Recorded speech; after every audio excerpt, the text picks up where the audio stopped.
Bonjour, je vais vous présenter donc cette sphère Obgeos, donc avec un fisheye à l'intérieur, un vidéoprojecteur, le tout interfacé avec Spacecrafter et qui permet donc de projeter sur cette boule bien, la surface des planètes, du Soleil, de Pluton et même de la Lune.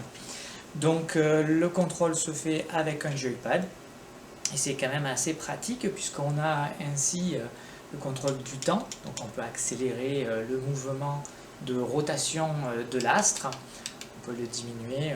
Pour ce qui est du Soleil, on a aussi la possibilité en basculant sur une autre visualisation d'avoir donc à 304 Angstrom le Soleil donc avec les zones actives qui, si on les compare aux tâches, eh bien c'est là où il y a les zones actives que l'on retrouve les groupements de tâches solaires. Et on peut comme ça changer d'astre, donc là ici parler du Soleil, mais parler ensuite des différentes planètes du système solaire avec Mercure. Et chose intéressante, c'est que l'on peut comme ça tilter la planète et donc la faire tourner, alors on va accélérer un petit peu, autour de son pôle et donc visualiser ça. On peut effectivement incliner un petit peu plus pour faire carrément rouler. C'est peut-être plus intéressant pour parler d'Uranus, mais donc tout est faisable vis-à-vis de ça. Alors l'intérêt aussi c'est, alors suivant les planètes, on va voir un petit peu. Donc Vénus, bien sûr, il n'y a rien à voir sur cette planète à cause des nuages. Donc en basculant sur un deuxième mode, on va pouvoir comme ça visualiser sous les nuages l'état de la planète. On peut aussi en profiter pour faire tourner dans l'autre sens, donc montrer, alors ça pourrait être préprogrammé, donc les vitesses de rotation relatives des planètes les unes par rapport aux autres, puisque c'est un script interactif donc au joypad qui gère la chose. Alors, donc ensuite bien sûr il y a la Terre. Alors l'intérêt de la Terre c'est de parler des pôles, et donc là en pouvant comme ça tilter, on peut ainsi parler du pôle nord de la Terre. On peut aussi switcher, basculer sur le pôle sud et donc pouvoir parler, comparer les deux pôles si on est orienté face au public comme ça.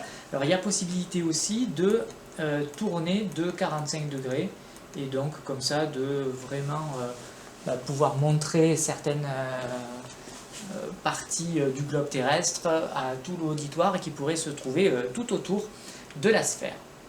On a la possibilité de zoomer. Alors évidemment, zoomer, ça va perdre toute la qualité au niveau de la distorsion, mais comme ça, on peut avoir donc la France et l'Europe un peu plus agrandie si on veut détailler certains points. Alors, voilà pour ce qui est de la Terre, avec la possibilité aussi de passer en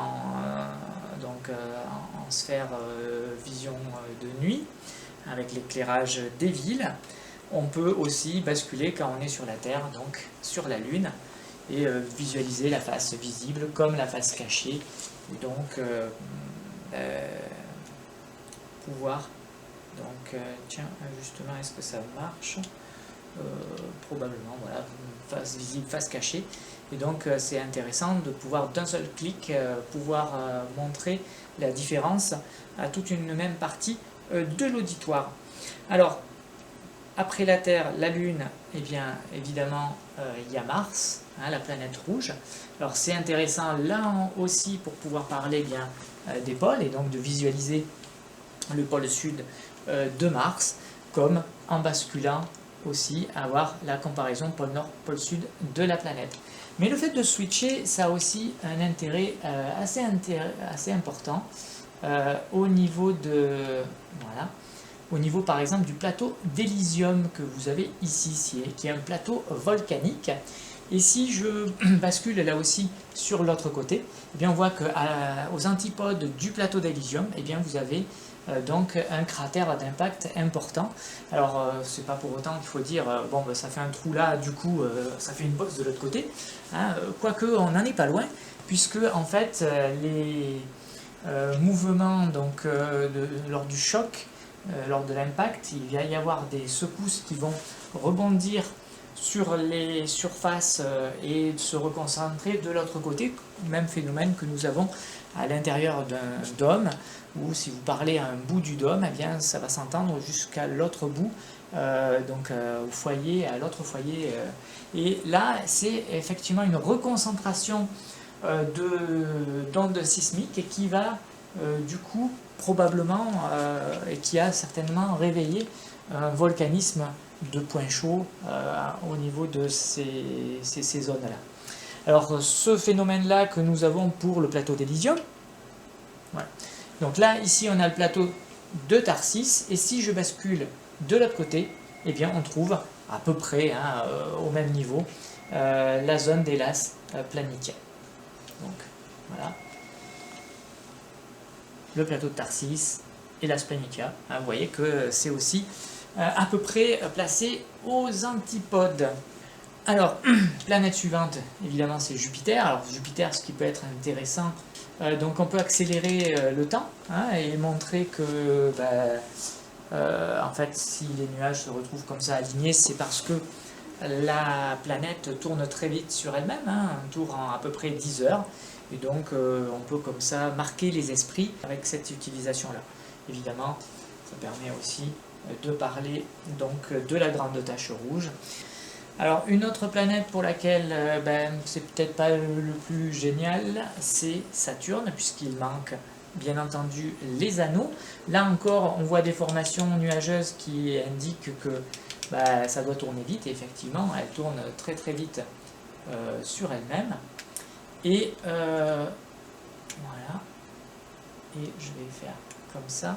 Donc vous avez ici le pôle sud de Saturne, et si on passe au niveau du pôle nord, on a cette formation en hexagone que l'on peut bien montrer, qui est due à Titan, hein, mais bon ça peut s'expliquer ou pas.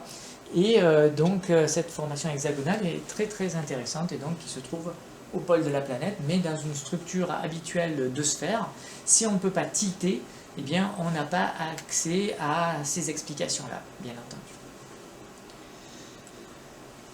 Donc ensuite, pour finir, eh bien, il y a Uranus, hein, Uranus qui a tendance à plutôt rouler, hein, donc accéder au niveau d'Uranus et d'en parler. Alors évidemment, il n'y a rien à voir pratiquement sur Uranus, donc là ça tourne très très vite, mais je doute que vous puissiez en profiter, hein, tellement donc ça reste uniforme, en tout cas dans le visible. Après Uranus, bien sûr, il y a Neptune. Alors voilà, et on va parler comme ça de l'observation qui avait été faite par la sonde Voyager 2 de cette structure qui est un trou dans les nuages de Neptune. Donc là aussi, des choses intéressantes à évoquer, hein, et parler que la couleur est due à la glace de méthane, hein, pour ce qui est en tout cas de Neptune. Et puis le dernier, bien sûr, c'est Pluton. Alors c'est l'occasion un peu d'en parler, puisque Pluton a été observé, a été visité par New Horizons, donc en 2014, et de parler comme ça de la structure que vous avez ici, une structure en cœur, hein, donc que l'on peut donc comme ça bien prendre le temps d'expliquer. Et de détailler donc avec la composition, etc. Voilà donc pour ce que je voulais vous montrer sur les possibilités de spacecrafter sur le globe Obgeos. Merci.